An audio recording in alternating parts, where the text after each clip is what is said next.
Hey, I'm Lance of 20 Saturday Night. And I'm Evan. And today we're going over So You Want to Be Darth Vader. This So You Want to Be, just remember to like, comment, subscribe if you like us. If you think that we can make any betterments anywhere or improve, go ahead and drop a comment down below. Or if you just want to see what we're making next. And also subscribe to be entered to our monthly giveaways. Before making the character, before we get into the nitty gritty of all of Vader's stats, just how to play Vader, I would really recommend remembering that he's not a total edgelord. Before he realized that what he was doing was evil, when he kind of redeemed himself in saving his son, he thought that his time as Vader was for the greater good, thinking that the Jedi were evil, that the Empire was a good way to band the galaxy together, and that Palpatine, just a good diplomat with a serious burn problem. And he does have off-time activities, whether that be chilling out in his meditation chamber eating hot dogs, or working on his TIE Advanced Mark 1. He's not always the scourge of the galaxy. He sometimes takes time to listen to some Mike-Hem in that big ol' leg. Yeah, he does. He does have hobbies. So with our version of Darth Vader, we did end up making him a level 15 character. We put 9 levels into Blitz Soldier and 6 levels into Mystic Overlord. Obviously, his race is going to be human, and for his background, we did give him the Ace Pilot, just because it does reflect how he's always been such a great pilot, and he did win the Grand Prix when he made a race car made out of junk. And that could also talk to his intelligence as well, just being able to cobble things together, and really his keen mind as well as far as robotics go. He has a lot of history with robotics. So for stats, we use a standard array like we do every episode, just because there's not going to be any of that nonsense with, ooh, I rolled all 18s for my cool guy that I just made. But we gave him a 15 in strength, a 13 in dexterity, a 12 in constitution, a 14 in wisdom, a 10 in intelligence, and an 8 in charisma. Because he is human race best race, we chose to give him the +2 to his strength, and because his theme is Ace Pilot, he automatically gets a +1 to dexterity, giving him 14. And remember, as a 15th level character, he is going to have a whole bunch of stat bonuses. Every 5 levels, you're going to pick. Every 5 levels, you're going to put 4. You're going to pick 4 stats and put either 2 points into each stat if it's below 16, or 1 point into each stat if it's above 16. Talking about Darth Vader's stats.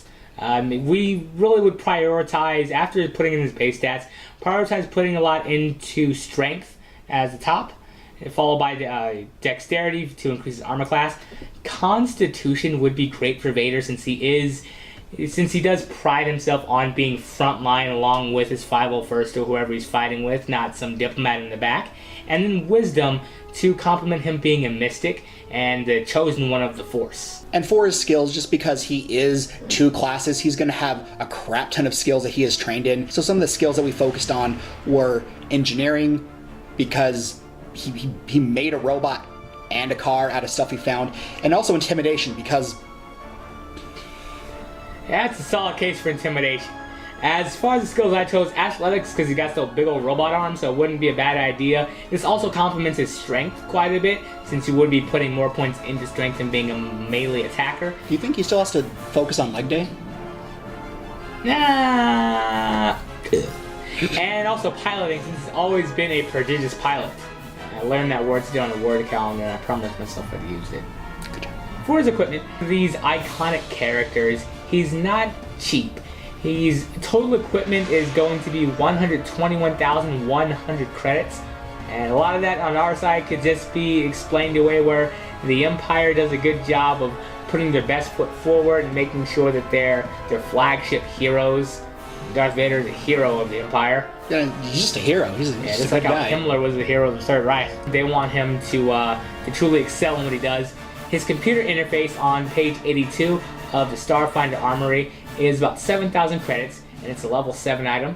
This is good for a couple things. It tells Vader all of his vitals, what he needs to keep himself alive, and it gives constant communication to him and Palpatine, so that Sidious can know where his acolyte is at all times. His Indomitability module is one of his most expensive items. It's on page 83 of the Starfinder Armory, and it's a level 13 item. As it costs 1 slot to use, and it allows Vader to ignore being dazed, paralyzed, or stunned once per day. It has a charge of 1. One thing to remember with the Indomitability module, for 24 hours before and after being put in or removed, no other item or upgrade can be used in that slot. But it can be great in case he has to shrug off a really hefty bolt or a Wookiee's... trying to rip his arm off? Trying to rip his arm off, or a bowcaster. For 400 credits, we did give him 4 prosthetic limbs. They're level 1, so these shouldn't be difficult at all to come by, and he definitely needs them. Whether it's getting his first arm chopped off by Dooku, or his other arms chopped off by Obi-Wan, and then some lava.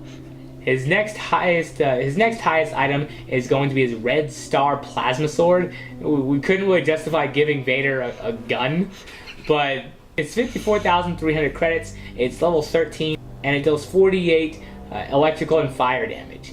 And also has a severe wound as a crit condition, probably from cutting somebody's arm off. Yeah, it tends to be like a real severe injury. It's not a good one. He knows that damn well. Yeah. And for his armor, we gave him Night Plate Mark 1. Night Plate is 9,400 credits. It boosts his EAC to plus 11 and his KAC by plus 13. It has 2 armor upgrade slots, which is great because each of those upgrades mentioned before are going to take up 1. And this is going to give him a -2 to his maximum dex bonus. So while it's not too damning for him, he can still move around. It's not as light and flowing as something that he would have worn as Anakin Skywalker. Yeah, and it also does fit thematically with some of the background lore where Palpatine purposely gave him kind of shitty implants and armor to make it so he couldn't move as much or sleep, so it does reflect that thematically as well. But it was weird because when he did, like in one of the Legends books, when Palpatine did sort of say, hey, we actually did find something to make it so you're not slow, he was basically just screaming, gotta get big, gotta stay big, gotta get big, gotta stay big. Yeah, it's like, hey, this new suit will let you do things like sleep, you can eat hot dogs outside your chambers, like, no, pain has entered my heart, and I cannot let it leave. And then he just sort of turned on Darth Vader's black light, ignored the stains on the wall, and just kind of left his baby boy alone to brood. If you are lucky enough to have a generous GM, one thing I would recommend, or probably hopefully nudge for, would be an augmented BMC Mauler, probably with some improved weaponry to it, or some sort of enhanced engine to make it go faster, since that is something that Darth Vader does work on in his spare time. He does get a lot of feats from being, a level 15 character and a soldier, but some of the ones that we would recommend are things like Blind Fight or Deflect Projectile, because, well as things like Die Hard or Extra Resolve, those would be good too. Yeah, a lot of the real ones that would be good for a melee attacker would be really good here. The spells to give Vader, a 0-level spell that shouldn't be overlooked is Telekinetic Projectile. One of the favorite things of both Jedi and Sith are to just throw things at people. For higher level spells, you're going to want to pick Hold Person, since he would be holding people in place while he's going at it with his lightsaber or plasma sword in Starfinder.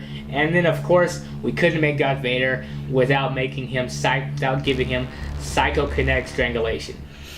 That's obviously going to be the most iconic of his spells. We actually did bump him up to 6th level in Mystic instead of the 4th that we're going to keep him at, primarily for this spell. Yeah, it'd be like making a Superman character and not giving him laser eyes. Yeah, or making a Plastic Man character and not giving him AIDS.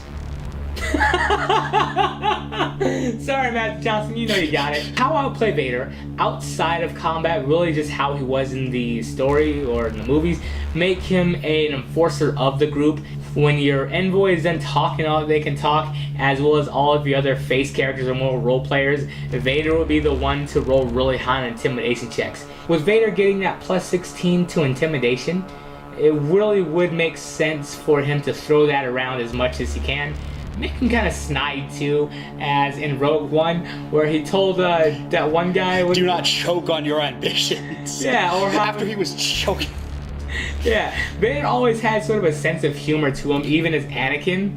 and with his whole, what was it, hostile negotiations. Oh yeah, when Padme was like, so how'd you end up doing that negotiation? Seems like it'd be a really tough cultural thing. It's like, well, we went into aggressive negotiations. She's like, what's that? Negotiations with a lightsaber. But he sort of said that jokingly, even though he admitted, yeah, we sort of held up some diplomats with a gun until they did what we wanted. And I'm pretty sure he got a couple of yucks in when he was killing them kids. Anyway, hey, whoa. Those are enemy combatants. They were coming straight at him. Yes, that school was a target-rich environment, much like American schools. Anyway, play Vader as sort of an enforcer-type character when the envoy is all done talking all that he can, and no other face character or role player can convince the NPCs otherwise. In combat, definitely have him be a frontline fighter with all of his armor abilities and high armor class that he has. He shouldn't be afraid to wade into battle right up there next to the other soldiers. How would you play Vader, or what are some important things to remember to consider when playing any iconic character, you think? Well, with the iconic characters, especially, and it depends on how hard you're trying to go for that iconic look. If you are trying to be exactly just like Darth Vader, I would recommend reading some of the source material, or at least looking some of the stuff up online. What I personally would do is I would play him more, kind of like you said, just sort of the no-nonsense fighter character. He's a little bit of nonsense. Yeah, like a little bit, but it's gonna be very dry humor. Like a Brit. Well, I'd say like German dry sense of humor. So it's like very. So it was really about eradication. No, it'd just be something where it's like. And they're really just about like the human race and. You know what, Darth Vader? Pretty German, dude. I like it. Yeah, just like a very droll joke, like, yes, and then my wife died, but at least I do not have to remember our anniversary. And then kind of go back down. I wouldn't play him off as like a very emotional, like, oh, I was so sad. It's like, yeah, I'm sad, but such is the way of things. A greater good type character would be Vader through and through. He thinks that the Empire is good. Because it is. With him being a level 15 character, this is going to be the long haul, unless you have a GM who's like, hey, so one-off high-level character. So you have a lot of time to sort of make Darth Vader Darth Vader. So, on a scale from 1 to 10, how easy do you think it would be to actually make Darth Vader in a game with a normal GM, under normal circumstances, say starting off at level, I don't know, 5? Level 5, with all these so you want to be characters, it'd be a little hard. You have to do a lot of work. You're not, no GM's just going to give you all that stuff. But you start, more soldier, still mystic, but then you just eventually progress. I don't know if it'd be kind of hard to play Darth Vader. You have to find someone who isn't a chuckle boy or a chuckle lady. Probably more of someone who could play a more serious character. That's who I'd say would be the best to try to do a Darth Vader. So scale of 1 to 10, how hard would it be to actually make Darth Vader in a regular game? I'd say probably an 8.5 or a 9, just because of how expensive all this stuff is and all the stuff you have to survive, like getting all your arms and legs cut off and then lava. I'm going to go a little bit lower and say it would, for being Vader, starting off at a modest level around 5 or so and then working way up there, probably take a while to do, but maybe about a 7.5 at the most, is because for a lot of these items that you would get, you don't always have to buy your equipment. You can also kill somebody and take it, or steal it. Yeah, or make it like the lightsaber that was always in all the Star Wars material. It's, you just sort of make it, kid, and then maybe that could be like a quest hook where you have to find all the crystals. Yeah, and this is just also assuming that the game isn't just about your character. If you wanted to make a Darth Vader of your own, I'm not really 100% like, Darth Vader's cool, but I'm not too sure if I would play him in a game, mostly because a lot of Gish characters for me, they seem kind of hard to get into.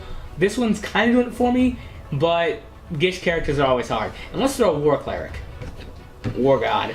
What about you? Oh man, she ended that whole game. Yeah, what about you? Would you play Darth Vader? Or a Vader-like character? I would. I think it'd be kind of hard just because sometimes I like to be a little bit of a chuckle boy. I kind of struggle to do Darth Vader justice, but I'd give it a go. Well, that's our take on Darth Vader. Let us know in the comments down below. Thanks for watching 20 Saturday Night, and bye for now.